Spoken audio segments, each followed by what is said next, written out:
YouTubers, this is Monkey Roberts. I'm making a pirate hat out of goat skin.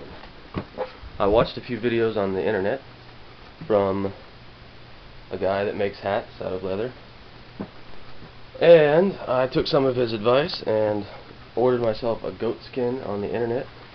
This is the burnout. It's a old drum head that I had on my djembe, as you can see where it was rusted from the rings, and it's very thin, a little too small, not enough for the brim to fold up. Made a hat out of it. Too many wrinkles, didn't get it wet enough, didn't make the hole in the plywood. So this is what I did. I took my head and I shoved it into a pot of dirt with saran wrap on it. Stood on my head, shoved it into a pot of dirt, and pulled my head out. It was wet dirt, so it held the shape. And I poured plaster of Paris into the pot. When it dried, I took it out, and that's what I got, a noggin, plaster noggin. So this stuff gets very hot when it's cooling off. It was steaming, the water was steaming off the top. I was afraid it was going to crack, but it didn't. So anyway, here is the noggin. Here is the hole in the plywood that I traced the noggin to make. And this is the goatskin hat. It's a pirate hat. It still needs to be sealed with oil and dyed dark brown. I'm going to do that later.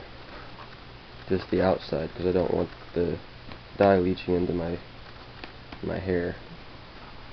So anyway, obviously what I did is I took the goatskin, I soaked it in water for a long time, 3 hours.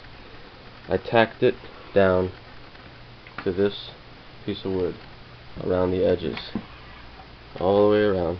I left a little bit of slack right here in between the tacks and the edge, just a little bit, just so it had enough to wrinkle a tiny bit, not too much because you'll have wrinkles all up and down it.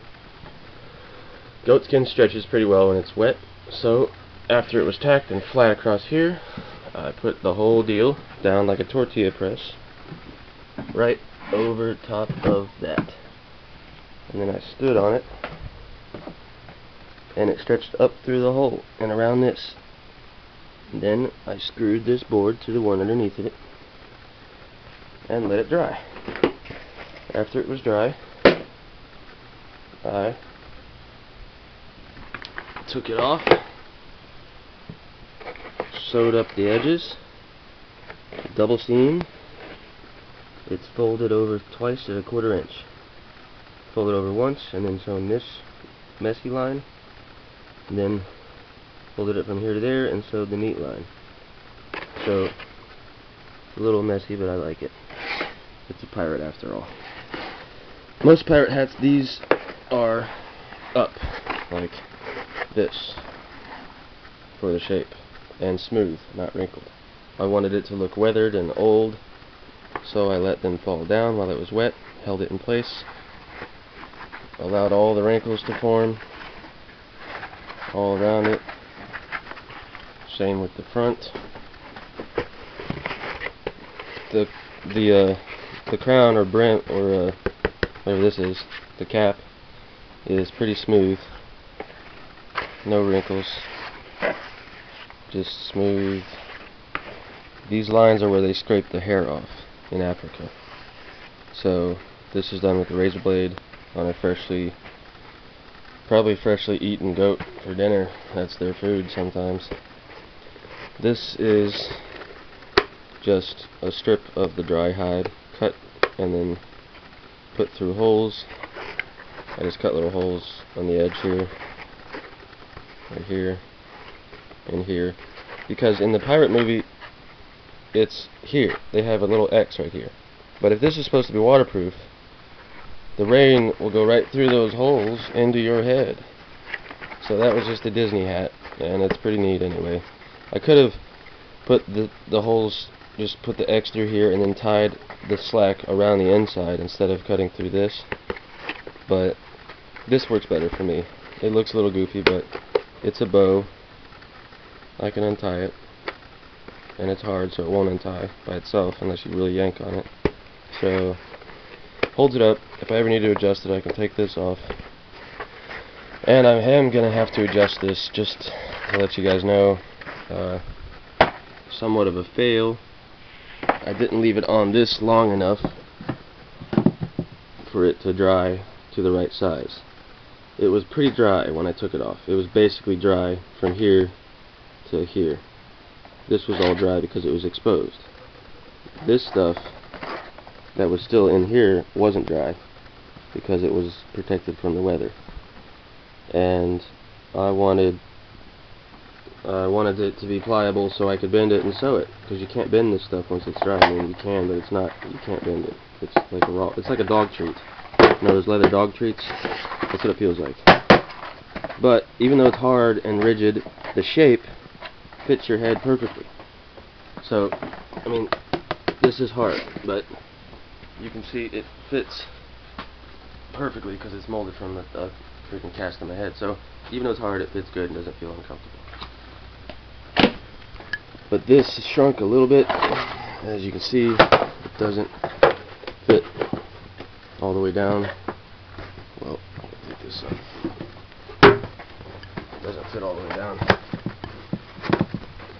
See, there's still. This used to be tight up against the plastic.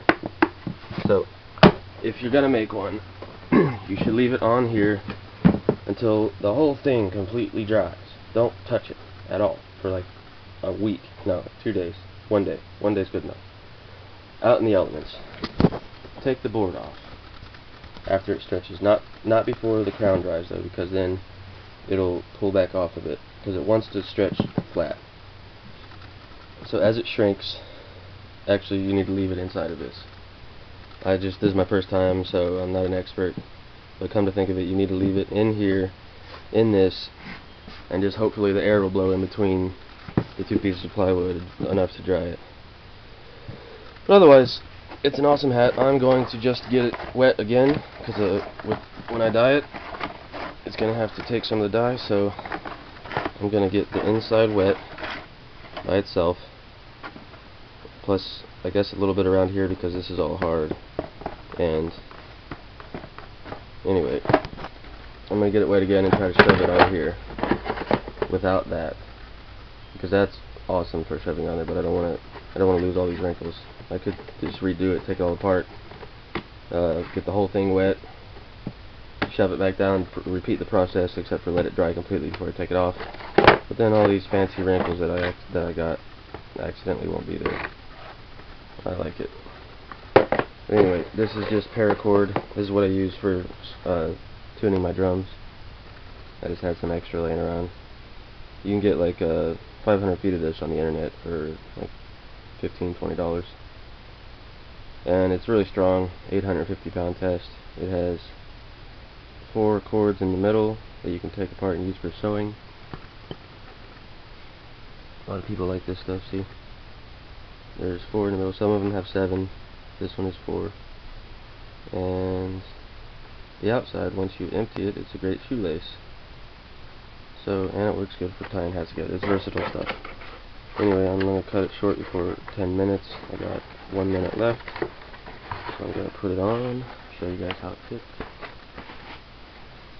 Isn't very well.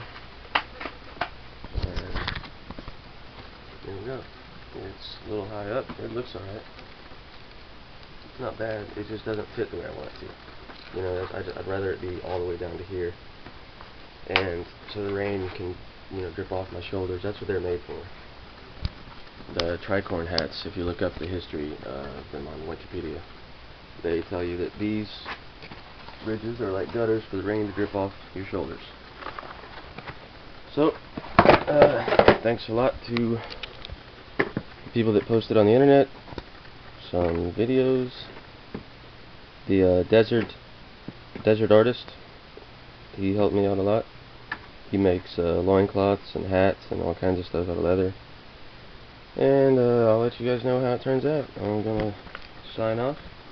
Got about 6, 5, 4, 3, 2, peace out.